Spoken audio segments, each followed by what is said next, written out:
3, I had a pet snake. I didn't know what a snake was. I just knew there was a friendly little noodle that would come in my backyard and come up to me and sniff me with his little tongue. And I would chase him around. He would run away, but he always came back. I moved and I've never seen that snake since. I know all of you are sitting at home thinking I'm crazy. And I probably am crazy, but you'd be surprised if you open your mind to the world around you. According to Live Science, the phobia of snakes is one of the most common, even considering how friendly my little snake was. I still have all my fingers. Obviously, there's nothing wrong with me. I'm not dead. He never once tried to bite my little toddler self. So what is fear? Fear, according to Merriam-Webster, is an unpleasant, often strong emotion caused by anticipation or awareness of danger. The most common phobia, according to Christopher Ingram, is public speaking, coming in at a whopping 25.3% of all Americans. Everyone in Miss Emery's class knows that there's nothing to be afraid of from public speaking. But what about the number 2 fear? As I already stated before, the fear of snakes, one of the most common. And what's in the world around us? COVID-19 has infected over 1 million people in the United States, according to the CDC.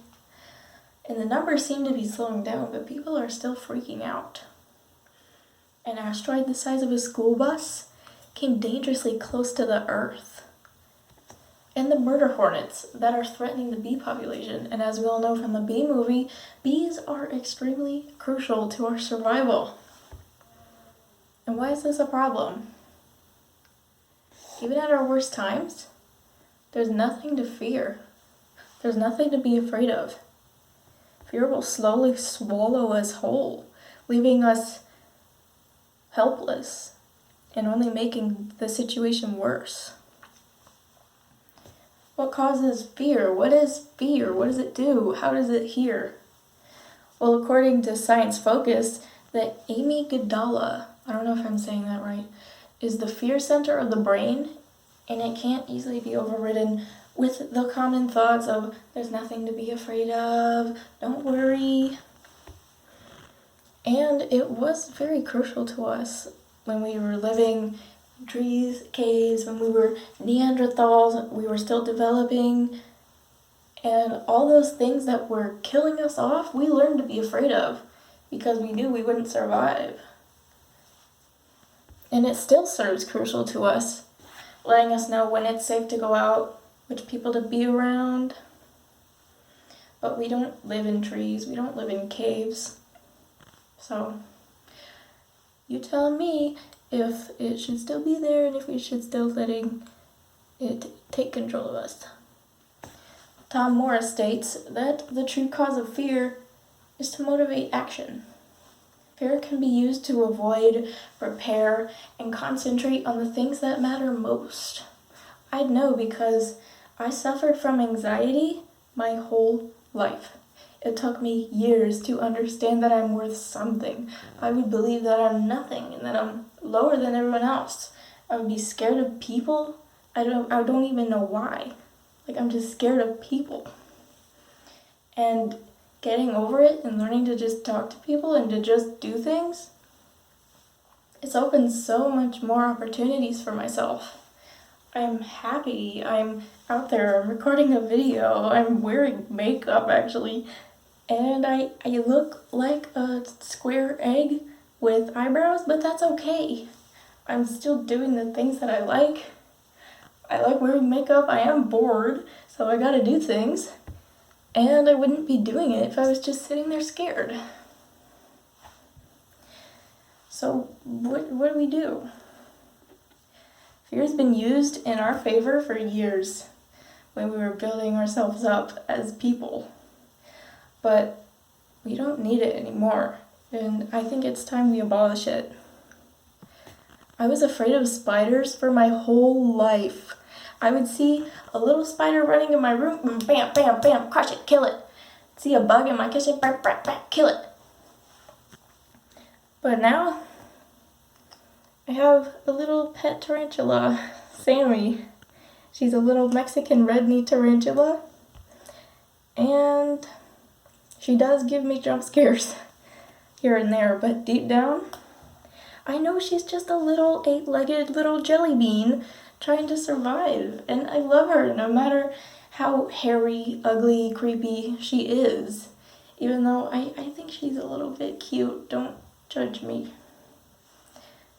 It means nothing to you, but to me, she's cute, and she's fascinating to look at, and she brings me so much joy watching her dig and build a burrow. And even though I clean her cage every day because she makes such a mess, I still enjoy it because I love her. And that's weird, but that's okay. And I wouldn't have this little tarantula for the next 30 years of my life if I was scared. Where would I be if I was scared? I wouldn't be able to tell you I have a pet tarantula because I wouldn't have a pet tarantula. I'd kill it.